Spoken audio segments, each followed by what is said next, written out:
का court proceeding में क्या रोल होता है, आज का जो टॉपिक है वो यही है। मेरा नाम है एडवोकेट राजकुमार सोलंकी और आप देख रहे हैं मेरा चैनल सिंपली लीगल। देखिए, जब भी मैट्रिमोनियल केसेस में कोई भी डिस्प्यूट क्रिएट हो जाता है किसी भी वजह से, तो दोनों पार्टीज़ एक दूसरे के ऊपर केसेस फाइल करते हैं। लड़की वाले लड़कों के ऊपर 498 दहेज का केस, डोमेस्टिक वायलेंस का केस, गार्जियनशिप कस्टडी का केस, XYZ जो उनके पैकेज में होता है वो डालते हैं। उधर से लड़के वाले अपने केसेस डालते हैं, डाइवोर्स का केसेस, बच्चे की कस्टडी का, प्रॉपर्टी से लड़की को निकालने का, XYZ।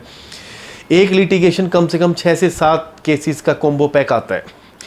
अब जब ये केसेस कोर्ट में चल रहे होते हैं, हम ड्राफ्टिंग के टाइम पर पूरी मेहनत करते हैं, दोनों पार्टीज़ के वकील पूरी मेहनत करते हैं, कोर्ट में लड़ते हैं एक दूसरे के हकों के लिए, जो जो उनको चाहिए उस चीज़ के लिए पूरी मेहनत करते हैं। अब इस बीच में होता है क्या, कई बार मेडिएशन पहली ही डेट पे कोर्ट रेफ़र कर देता है केस में। हर केस में फैमिली कोर्ट में रूल है कि आपको मल्टीपल लिटिगेशंस अगर पार्टीज़ के बीच में चल रहा है तो काउंसलिंग के लिए फ़ोर्स किया जाता है। अब जैसे जैसे काउंसलिंग के लिए फ़ोर्स किया जाता है तो काउंसलिंग की जाती है। काउंसलिंग में जाना अच्छी बात है। अब काउंसलिंग में होता है क्या वहाँ पर, अब कई बार पार्टीज़ एडवोकेट के साथ वहाँ पर जाती हैं, कई बार बिना एडवोकेट के साथ जाती हैं। देखिए, मैं पर्सनल सजेशन देना चाहूँगा, कभी भी आप काउंसलिंग में जाएं तो अपने वकील के साथ ही जाएं। कई बार काउंसलर आपको बाहर भेज देता है एडवोकेट को ये बोल के कि भाई हम अकेले में बात करेंगे या कुछ भी करेंगे। अब होता है क्या, काउंसलर बेसिकली कौन होते हैं? 2 कैटेगरी के काउंसलर होते हैं। एक काउंसलर जो एडवोकेट नहीं होते लेकिन वो काउंसलिंग में काफ़ी टाइम का उनका एक्सपीरियंस होता है। उस एक्सपीरियंस के बेस पे गवर्नमेंट उनको अपॉइंट करती है, जिनकी डिफरेंट काइंड की डिग्रीज़ होती हैं, मास कम्युनिकेशन, XYZ।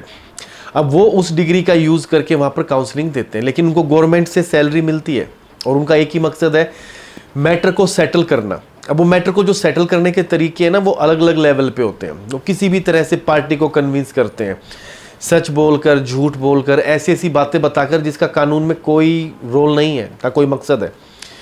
अब ऐसे मौके पे जब वकील साहब नहीं होते हैं तो कई बार मैंने देखा है, जो लड़की डिमांड कर रही थी 50 लाख की, वो 5 लाख, 10 लाख, 20 लाख में सेटल कर लेती है, क्योंकि काउंसलर साहब पता नहीं कौन सी ऐसी पट्टी पढ़ाते हैं वहाँ पर जिससे उसका माइंड वॉश कर दिया जाता है, जानबूझकर गलत बातें बता के कि कोर्ट में कुछ नहीं मिलेगा, XYZ, जजेस ऐसे हैं, फलाना है। कई बार लड़के वाली पार्टी जो देना नहीं चाह रही थी लड़की को पैसा, वो इतना अमाउंट देने के लिए एग्री कर दिया जाता है जो कि वो फिजिबल नहीं होता है, इतना डरा दिया जाता है काउंसलिंग के दौरान। देखिए, काउंसलिंग बुरी चीज़ नहीं है, मैं पर्सनली काउंसलिंग के ख़िलाफ़ नहीं हूँ, लेकिन गलत तरीके से काउंसलिंग जो की जाती है उसका नुकसान होता ही होता है। आपको अपने अधिकारों का पता होना चाहिए, अपने राइट्स का पता होना चाहिए, और आपका वकील ही बेहतर राय दे पाएगा इस मामले में। तो इसलिए काउंसलिंग के दौरान आपको ध्यान रखना है कि हमेशा अपने एडवोकेट के साथ ही आप काउंसलिंग में जाएं। बिना एडवोकेट के अगर आप काउंसलिंग अटेंड करेंगे तो किसी भी तरीके से आपको मिसलीड किया जा सकता है। वीडियो अगर आपको इन्फॉर्मेटिव लगे तो प्लीज़ मेरे चैनल को सब्सक्राइब कीजिए, लाइक कीजिए और शेयर कीजिए। इसी तरह और इन्फॉर्मेटिव वीडियोज़ आप तक पहुँचाता रहूँगा मैं। वीडियो में बने रहने के लिए थैंक यू।